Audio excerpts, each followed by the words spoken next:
اور اللہ تعالیٰ نے قرآن میں فرمایا کہ تم مجھے ویسا پاؤ گے جیسا میرا گمان کرو گے۔ یہ ہم سب پڑھتے ہیں لیکن سمجھتے نہیں۔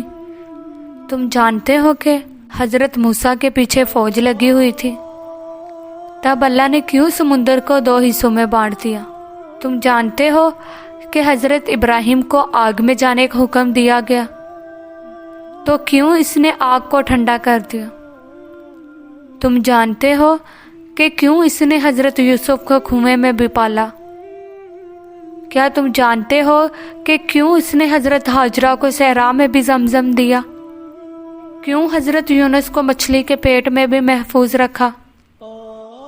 کیوں حضرت زکریا کو عمر کے آخری حصے میں بھی اولاد سے نوازا؟ ان سب میں ایک چیز مشابہ تھی، یقین۔ ان میں سے کسی نے بھی ہمت نہیں ہاری۔ انہوں نے یقین رکھا کہ اللہ راستہ نکالے گا، اور دیکھو اللہ نے راستہ نکالا۔ وہ سب اس پر یقین رکھ کر آگے بڑھتے رہے، اور دیکھو اس رب نے بھی انہیں مایوس نہیں کیا۔ اور توکل تو یہ ہے کہ راستہ نہ ہو اور تم کہو اللہ راستے بنانے والا ہے، اور جب تم اس کا اچھا گمان رکھو گے تو یقیناً سب اچھا ہی پاؤ گے۔ اور پھر دیکھنا وہاں سے راہیں نکلیں گی جہاں تمہارا وہم و گمان بھی جا سکتا ہے۔